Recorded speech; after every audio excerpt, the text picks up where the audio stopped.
This one altcoin is holding strong amid the market dump, another is dropping fast with massive token unlocks, and could Ethereum hit as much as $14,000 by next year? This is your Altcoin Buzz News.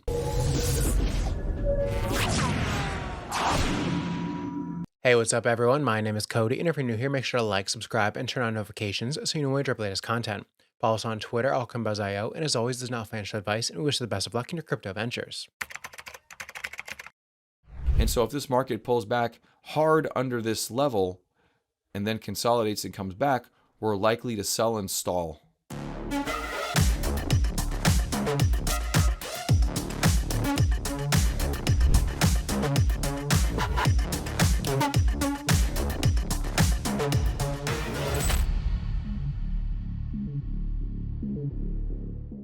Avalanche has surpassed the leader of meme coins, Doge, to successfully claim the spot as the 9th largest cryptocurrency in the world, and even surpassed Cardano this morning to become the 8th largest. The rise in AVAX's price among the broader market dump comes as the Australian and New Zealand banking group, or ANZ, in collaboration with Chainlink, has unveiled the results of an initiative aimed at bridging the gap between Avalanche and Ethereum for global asset settlement. In a recent announcement posted on X, ANZ and Chainlink showcased the outcomes of their collaboration, which focus on utilizing the Cross-Chain Interoperability Protocol, or CCIP, to facilitate settlement of tokenized assets across disparate blockchain networks. ANZ emphasized the importance of Avalanche's evergreen subnets in empowering institutions such as ANZ to explore novel applications and commercial strategies. The adaptable structure of Avalanche's networks was instrumental in facilitating the implementation of the cross-chain settlement endeavor. And last year, Avalanche experienced a bullish trend after forming a partnership with Amazon Web Services, or AWS, which aims at enhancing blockchain adoption among enterprises, institutions, and governments.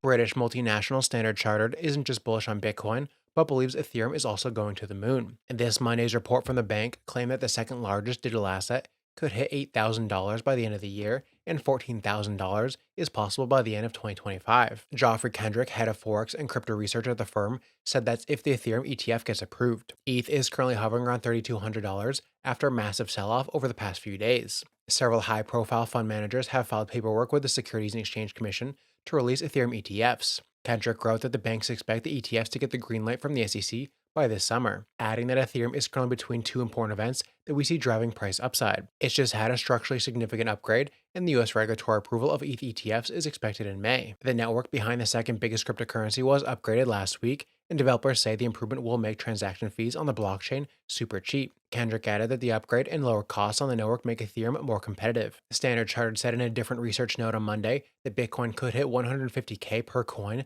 by the end of this year if the newly adopted ETFs continue to be popular.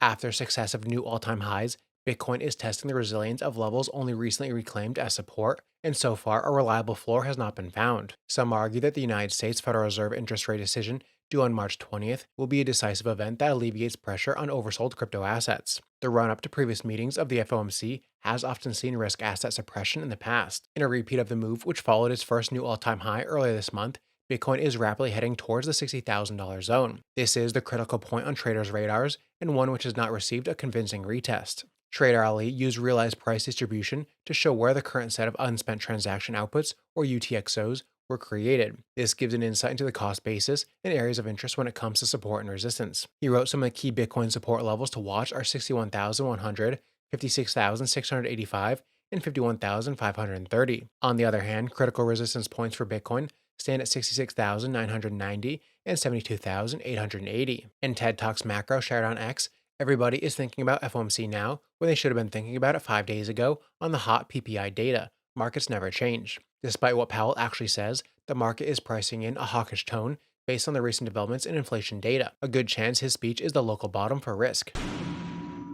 A bull run is the perfect time to discover great products that have been under the radar during the bear market. Our latest discovery comes from our partners at xRaise, which is solving one of the biggest problems in Web3. In simple terms, xRaise is a smart contract wallet designed for Web3 gaming. There's been massive progress in Web3 over the years, but managing your digital assets remains a tough job. xRaise simply seeks to improve crypto payment processes for gamers and businesses alike. But xRaise isn't only for crypto-savvy users. The wallet's design accommodates all users of all levels. xRaise is built on zkSync account abstraction, and it uses features like transaction batching, session keys, paymasters, social recovery, and subscriptions to improve user experience. Gamers, for example, would find this wallet pretty helpful and smooth as they can create wallets and sign in directly from a game website in less than 10 seconds. Poor user experience is another huge challenge. Most platforms require users to sign each activity. Gamers, for example, would struggle with the frequent sign-ins required, and this would no doubt interrupt their gaming experience. Another huge problem is that externally owned account wallets do not support recurring subscriptions. This means that users would have to approve each transaction in their wallets, and these problems deter most projects from integrating Web3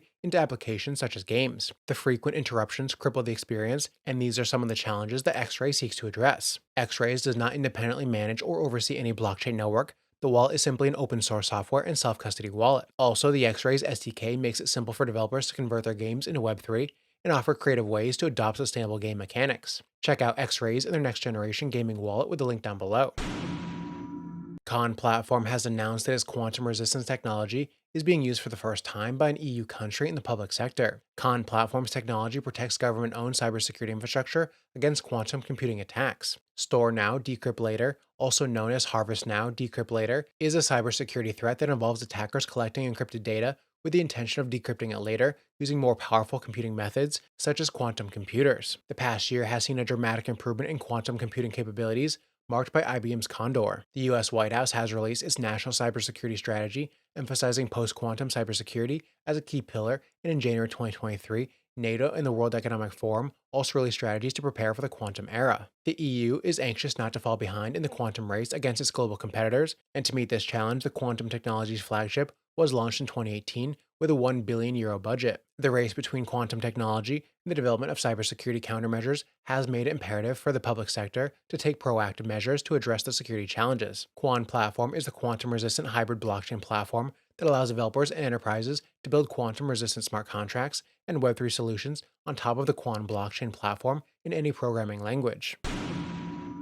On Saturday, March 16th, the Layer 2 protocol Arbitrum unlocked 1.1 billion ARB tokens as part of its 2024 roadmap. This event led to a significant decline in the native token's value, with losses of up to 18% reported over the past week. In the past 24 hours, more whales have been sending ARB tokens to exchanges for selling, indicating a potential further drop in the protocol's prices. This token unlocking marks the beginning of a 4-year phase process, releasing a specific number of tokens every 4 weeks until 2027. Following the massive unlocking of ARB tokens, analysis firm Look On Chain revealed that 11 whales deposited 34 million ARB tokens, equivalent to $58 million, into exchanges. Additionally, on-chain data provider The Data Nerd noted that trading firm Wintermute has been continuously depositing ARB tokens for the past 48 hours, potentially for selling purposes. Following the unlock event, ARB has traded as high as $1.96, but dipped to $1.44 this morning. The token has managed to reclaim the $1.68 level despite being in the red zone over the past 24 hours, but if the price drops further, ARB's potential support walls are identified as $1.56, $1.46, and potentially as low as $1.32. There has been only one previous unlock event for ARB tokens. On the first day after the unlock, ARB experienced a 3% increase, indicating positive market sentiment and initial demand. However, the token's price gradually declined, reaching a low of negative 21% approximately 21 days after the unlock event. Interestingly, around the 25-day mark, the price began to significantly recover, surging by 19% above the unlock day level. These patterns suggest that while Arbitrum may face initial downward pressure post-unlock, there is potential for recovery and positive price movement in the following weeks.